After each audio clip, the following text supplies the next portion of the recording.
श्री शिवाय नमस्तुभ्यम। दोस्तों, आप सभी को हमारे चैनल में स्वागत है। शिवलिंग पर चढ़ाया गया प्रसाद खाना चाहिए या नहीं, शिव पुराण में बताया गया है। इससे जुड़ी संपूर्ण जानकारी वीडियो के माध्यम से बताऊंगी, बिना स्किप किए लास्ट तक देखना। शिवलिंग पर चढ़ाए गए प्रसाद को लेकर आपके मन भी कई सवाल आया होगा कि इस पर चढ़ाए गए प्रसाद का क्या करना चाहिए, इसे खाना चाहिए या नहीं। चलिए जानते हैं कि आखिर शिव पुराण में इसके बारे में क्या लिखा है। सनातन धर्म में भगवान की पूजा अर्चना के दौरान फूल माला के साथ साथ प्रसाद चढ़ाया जाता है। माना जाता है कि इस प्रसाद को ग्रहण करने से उनका आशीर्वाद मिलता है और जीवन के सारे दुख धीरे धीरे दूर हो जाते हैं। आपने देखा होगा कि शिवलिंग पर चढ़ाए हुए प्रसाद को लेकर ज्यादा बात होती है।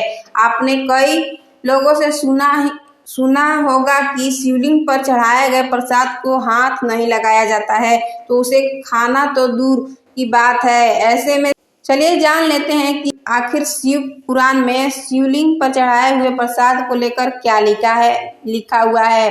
शास्त्रों में बताया गया है कि पूजा पाठ के बाद प्रसाद अवश्य ग्रहण करना चाहिए।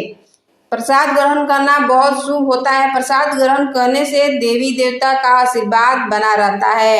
लेकिन क्या आप जानते हैं कि शिवलिंग पर चढ़ाए गए प्रसाद ग्रहण नहीं किया जाता है। ऐसे में आइए जानते हैं कि आखिर शिवलिंग पर चढ़ाया गया प्रसाद ग्रहण क्यों नहीं किया जाता है और इसके पीछे क्या कारण है। पौराणिक कथाओं के अनुसार भगवान शिव के एक गण है जिनका नाम चंद्रेश्वर है। चंद्रेश्वर भूत प्रेतों के प्रधान भी माने जाते हैं। शिवलिंग पर जो प्रसाद चढ़ाया जाता है वो इन्हीं चंद्रेश्वर को अर्पित होता है।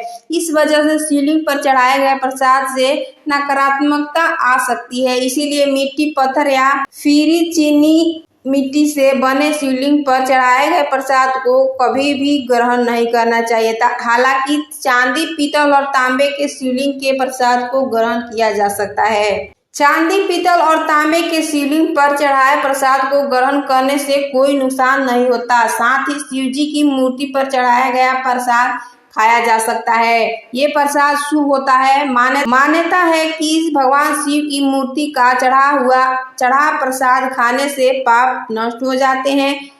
मिट्टी, पत्थर या फिर चीनी मिट्टी से बनी शिवलिंग पर चढ़ाए गए प्रसाद को किसी बहती नदी में प्रवाहित कर देना चाहिए। ऐसा करने से कोई दोष नहीं लगता। लोग कई बार घर में ही मिट्टी का शिवलिंग बनाकर उसका पूजन करते हैं, उस पर प्रसाद भी चढ़ाते हैं। मिट्टी के पार्थिव शिवलिंग पर जो प्रसाद चढ़ाया जाता है उसे भी ग्रहण करने से बचना चाहिए।